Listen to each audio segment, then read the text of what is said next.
Good evening. It is Trey Boatman again, and I will be shooting this video to answer the questions posed in regard to the Academic Affairs Department and how it relates to the actual higher education system.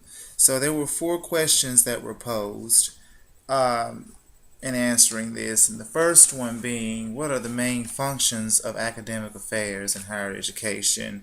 And I actually started by writing a few things down based on the readings as well as some of the articles that were provided for us to read, as well as my own personal experience working under the umbrella of academic affairs here at Georgia Southern University. And for starters, faculty research and teaching plays a major role under the umbrella of academic affairs.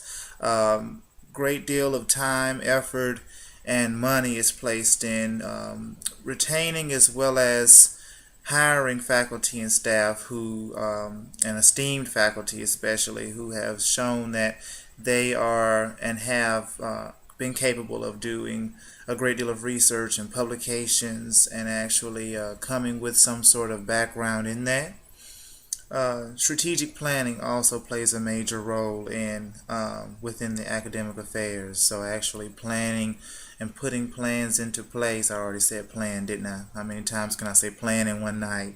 And actually implementing a process that is going to make for a successful transition in rendering the services to students as well as faculty and staff. The provost's office plays a major role. Oftentimes, the provost of a university or college plays a dual role where they're actually the provost, which has a job description in itself, and they also serve as the vice president of academic affairs, and that's the case with some of the institutions I'm going to mention tonight. Also, academic affairs is in place for guidance and leadership. Many of the academic support functions, such as allowing them to, referring to my notes here, the curriculum and accreditation is a major role that falls under academic affairs.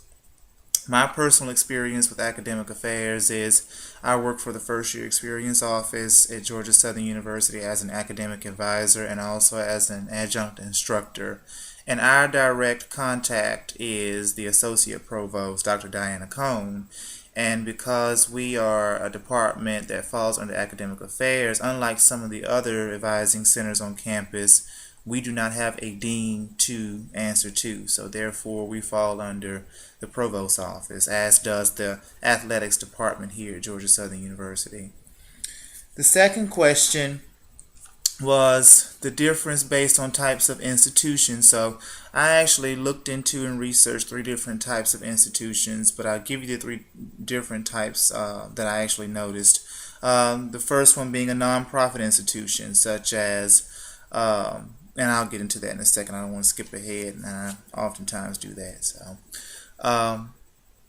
but anyway, I'm going to keep going with this video. The traditional setup is what's in place. So where you have an actual provost and academic affairs as the same position. It's more of a corporate setup. So you have one individual and you have a host of individuals that they oversee.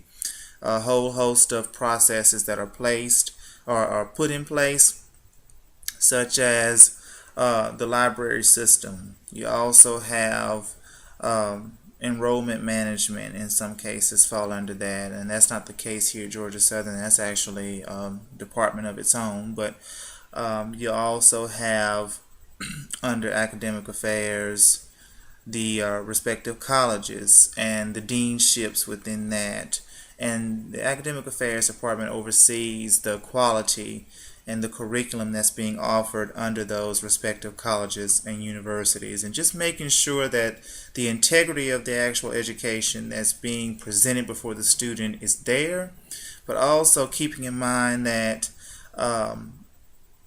it's more of a corporate model in the same sense where it's not student affairs, where it's not necessarily 100% student focused, but it does play a major role in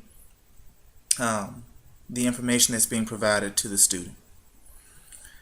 Also, from a for-profit Most for-profit institutions, students are taking them, especially with the innovation of higher education being provided via online. A lot of them are done, a lot of students are not in the same state at which the actual institution is offering the education.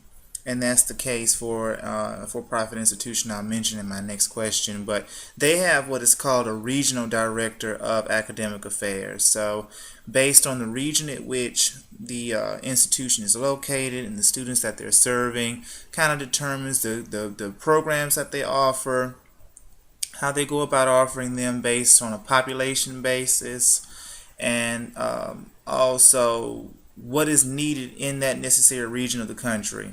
And that's going on my example from the University of Phoenix, which I'll go into more detail as to what I found on their website and how they do things here later. And the final is a community college. So unlike a traditional nonprofit institution, community colleges, which are growing in population every year it seems, are more student focused within their academic affairs department. They're providing information for their students, and also they're not necessarily as research driven, but they're more so vocational driven with how they do things. A lot of times they're a one-man band, so to speak. You know, you have one person that's overseeing, in the example that I'm using for the institution I researched, 8 respective departments or colleges on campus, and so they're looking to them to provide the services to the students based on the needs of the students at that particular time. I mentioned more student driven.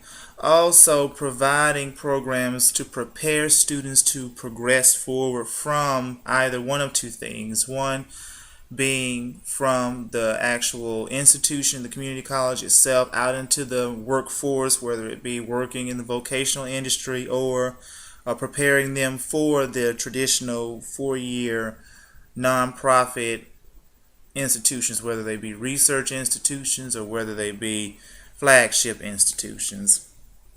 The 3 institutions that I researched and looked into, one of which was Georgia Southern University, and I actually printed off their organizational chart, and based on it, you have a chancellor in place, and the chancellor of course works at the University System of Georgia, and then you have the president here, Dr. Kill, and under him there's a host of governing bodies that he actually is in control over.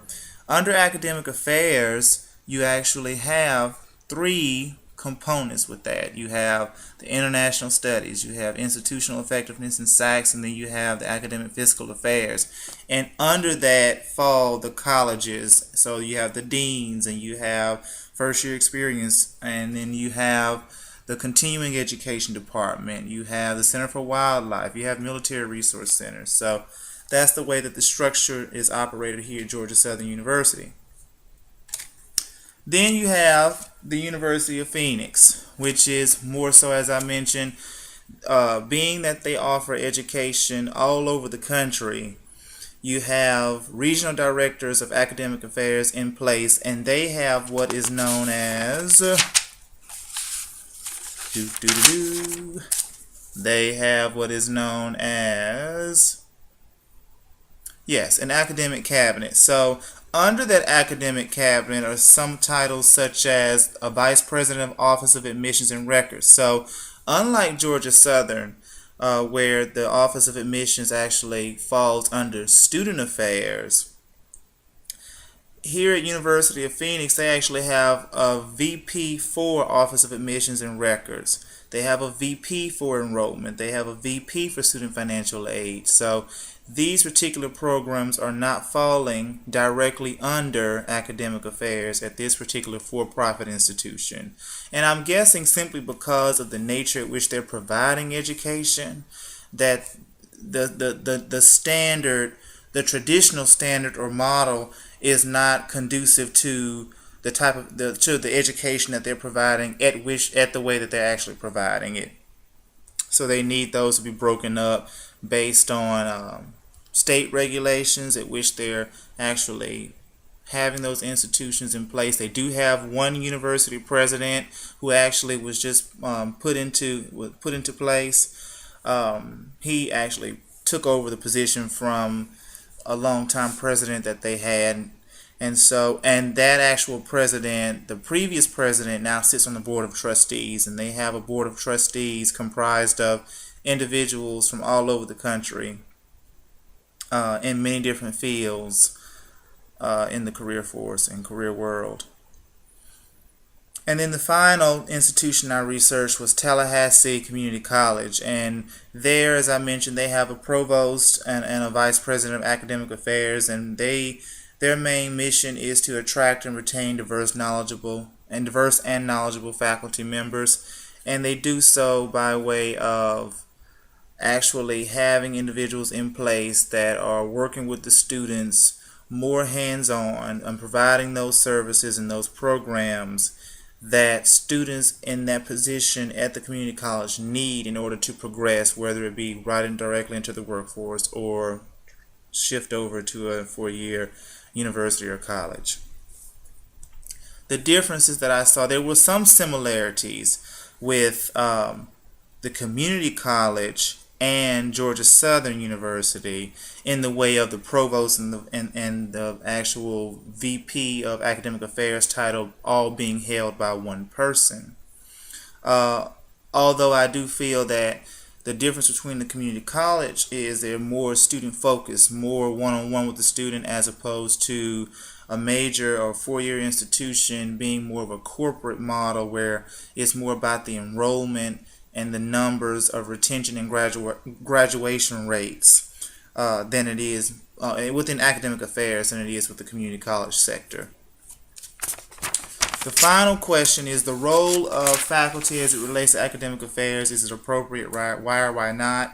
That's a tough question simply because I feel that the role of the faculty is very important under academic affairs because they play a major role in a host of research that is being that takes place. They also provide so much input when it comes to curricula and accreditation. However, I feel that much power can sometimes lead to anarchy between faculty and staff members. Academic affairs has a great deal of emphasis within the academic advising body as well as the library systems. Those two entities are actually governed and mostly employed by staff members, and I feel that there's sometimes a disconnect between faculty and staff as a whole. And when you have faculty senates or faculty councils in place, which happens a great deal of times within the four-year institutions as well as the community college system, you sometimes have an imbalance. And so both parties should be taken into consideration when it comes to important matters as it relates to educating students and preparing them for the work world. Again, I certainly hope that I haven't been too long-winded. I know that I tend to be that way. I try to be as thorough as possible, but just be patient with me, and I do thank you all for looking at this again, and I'm going to try to catch up on the rest of this baseball game, and until then, I'll talk to you soon.